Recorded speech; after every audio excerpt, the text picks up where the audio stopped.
আপনাদের একটা জিনিস দেখাই। সবাই তো সব কিছু দেখতে পারে না, গ্রামের দৃশ্যটা সবাই দেখে না। এই যে ধানটা দেখতেছেন না, এবছর অনেক সুন্দর ধান হয়েছে। মানে অনেক সুন্দর বলতে অনেক সুন্দর, মানে এমন ধান বিগত বছরে আর হয়নি। কিন্তু এবার মানে কৃষকের মুখে হাসি, ঠিক আছে, এই ধান দেখলে বোঝা যায়। মহান আল্লাহ তাআলা কৃষকদের অনেক সুযোগ সুবিধা দিছে। এবছর কিন্তু বৃষ্টি হয়নি, বৃষ্টি না হওয়ার কারণে এত সুন্দর ধান, এত সুন্দর ফলন। এই যে ধানটা দেখতেছেন, আল্লাহর রহমতে বৃষ্টি হওয়ার আগে ধানটা যদি বাড়িতে নিয়ে যেয়ে মালাই করে যদি মানে গোডাউনজাত করা যায়, তাহলে আর কিছু টেনশন থাকে না মানুষের, কৃষকের একদম বিপদ থেকে রক্ষা পায়। এই যে আপনারা দেখতে পাচ্ছেন, এই ধানটা এখনও কাঁচা আছে। এই ধানটা কাটতে এখনও 4-5 দিন দেরি হবে, কারণ এই ধানটা পয় লাগানো। আর জাত তো একটু ভিন্ন, আমি জাত সম্পর্কে ধানের জাত সম্পর্কে আমার কিছু মানে এরকম কোনো ধারণা নেই। এটা আমার বাপ চাচারা বলতে হবে, কিন্তু ধানটা আরও পরে কাটা। আর একটা বিষয় আপনাদের কাছে শেয়ার করি, মজার বিষয়। আজ থেকে 4 বছর আগে, ঠিক আছে, এই বিলে এই যে সামনে এই যে কুয়াটা দেখতেছেন না, এই যে কুয়া, ঠিক আছে, এই পাশ দিয়ে এই পাশ দিয়ে, ঠিক আছে, এই পাশ দিয়ে আমরা কিন্তু নৌকা নিয়ে, ঠিক আছে, নৌকা নিয়ে ধান নিয়ে গেছি।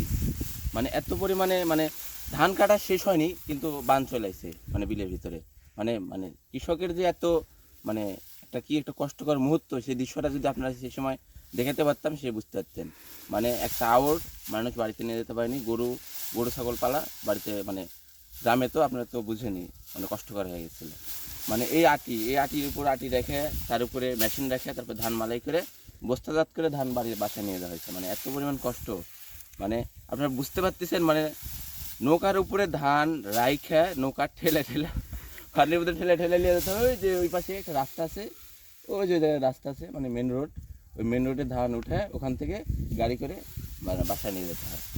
আসেন আরও এই যে এই সকল ধান আজকে কাটছে, মেবি আজকে কাটা। এই ধান এখন শুকানোর অপেক্ষায়, শুকালে এগুলো গাড়িতে করে বাসায় নিয়ে যেতে হবে। মানে ধান শুকা একবারে, এই যে আপনারা দেখতে পাচ্ছেন, ধান যে উপরে পিছিয়ে যে সময় শুকা যাবে, ধানটা কিন্তু আবার উল্টায় দিতে হয়। উল্টা দিলে মানে যে আউটটা থাকে, আউটটা কিন্তু শুকিয়ে যায়। তখন মেশিনে বলেন বা যেটাই বলেন, আউটটা নিয়ে যে ইয়ে করলে, ধান বাছাই করলে, সেটা মনে করেন যে গরু খাওয়ার উপযুক্ত হয়, বা পালা করা যায়, বা হচ্ছে গোডাউন জাত করা যায়, যেটাই বলেন। অন্য বছর বিঘাতে 18 মন করে ধান হইতো, কিন্তু এবার 20 মন পার হয়ে যাবে।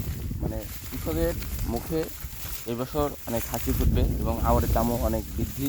যেহেতু সব মোট মিলে কৃষকের মোটা অঙ্কের একটা অ্যামাউন্ট আসবে এবছর। মানে আমাদের দেশে আমরা কিন্তু এই শস্য শ্যামল, আপনারা যে বিলটা দেখতেছেন, মানে 30% মানে ধান, বাংলাদেশের 30% ধান এই বিল থেকে আমরা হলো রপ্তানি করি। আপনারা হয়তো অনেকেই চলন বিলের নাম শুনছেন, বাংলাদেশের সর্ববৃহত্তর বিল। এটা আসলে চলন বিলেরই একটা অংশ, শুধু মাঝখান দিয়ে একটি রোড যাওয়ার কারণে বিভক্ত হয়ে গেছে। তো তারপরেও চলন বিল যদি বাদ রাখি, তাহলে বাংলাদেশের সর্ববৃহত্তর বিল এটাই বলা যায়। মানে এক কথায় চলন বিলের পরে এই বিলের স্থান। তো অনেক বড় বিল, আপনাদেরকেও আসলে দেখানো সম্ভব না। দেখতে পাচ্ছেন যে এদিকে চোখ যাবে শুধু বিল আর বিল, বিল আর বিল। মানে কোনো পাশে কোনো কুল কিনারা খুঁজে পাবেন না। আর আমরা একদম আছি বিলের মাঝখান বরাবর। আর 1 মাসের মধ্যে এই বিলে অনেক পানি চলে আসবে, তারপর আবার কৃষকের শুরু হবে নতুন করে মাছ ধরা।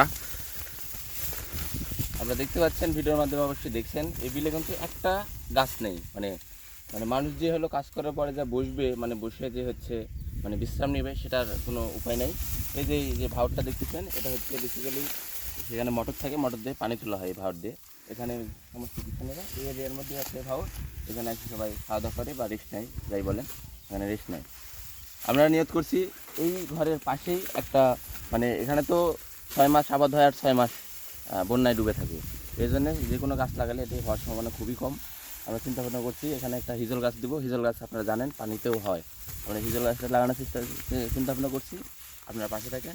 এবছর লাগাইতে পারবো না, এবছর লাগাইতে পারবো না, কারণ যে সময় বান আসবে, ঠিক আছে, হিজল গাছের বয়সটা অনেক কম থাকবে, এই কারণে গাছটা পানিতে চলে যাবে, এই জন্য গাছটা হবে না। যে সময় পানিটা চলে যাবে, সেই সঙ্গে সঙ্গে আমরা হিজল গাছ লাগাই দেবো, এবং আপনাদের সাথে নিয়েই লাগাবো, আপনারা দেখবেন। আর নতুন করে বলার কিছুই নেই, ব্লগটা অনেক বড় হয়ে যাচ্ছে। আর কৃষকের মানে কৃষক আমরা চাই, মানে কৃষকরা অনেক মানে ধরো একটু কেটে দাও, আমরা কৃষকরা কিন্তু অনেক কষ্ট করে আমাদের মুখে ভাত, ঠিক আছে, অন্ন তুলে দেয়। আমরা সবসময় কৃষকের সাথে ভালো ব্যবহার করব, ভালো আচরণ করব। এবং তাদের প্রতি কৃতজ্ঞ থাকবো। কৃতজ্ঞ থাকবো। যে এবং রোদ, এই রোদে সবসময় যে কৃতজ্ঞ আমি প্রকাশ আজকে করবো। বিলে আইছি, মানে এত পরিমাণ রোদ ভাই, আপনারা বিশ্বাস করবেন না। মানে মাথা লিয়ে থাকা যায় না। এর মধ্যে কৃষকেরা কত কষ্ট করে কাজ করে, আমরা কিন্তু বুঝিনি। আমরা কিন্তু এরভাবে বুঝি না বা কৃষকদের সম্মান করি না। আমরা কৃষকদের সম্মান করার চেষ্টা করব, অবশ্যই কৃষকদের সম্মান করব। আর আরেকটা কথা, আমার এই যে এটা আমার কাছের ছোট ভাই হলো, ওর একটা হলো ফেসবুক পেজ আছে। ফেসবুক পেজ থেকে এই ভিডিওটা আপনাদের দেখবেন। ইটস মাহমুদ, ফেসবুক পেজটা ফলো করবেন, ঠিক আছে। আমার একটা ইউটিউব চ্যানেল আছে, দ্য আনলিমিটেড ম্যাট, ঠিক আছে। এই চ্যানেলে নিয়মিত মানে ফানি ভিডিও, ফানি কন্টেন্ট নিয়ে আমরা কাজ করি, মানে মানুষদের হাসানোর চেষ্টা করি, আপনারা দেখবেন, ঠিক আছে। আর এখন একটু কাজের সময়, এই জন্য ভিডিও ছাড়া হচ্ছে না।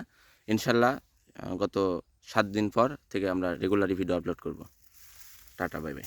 তো আর কথা না বাড়াই, আমরা ভিডিওটা এখানে শেষ করে দিব এবং ভিডিওর শেষে আমরা বাসায় গাড়িতে করে ধান নিয়ে বাসায় ফিরে যাওয়ার কিছু দৃশ্য তুলে ধরবো। তো সম্পূর্ণ ভিডিও দেখতে পাশে থাকুন, ধন্যবাদ।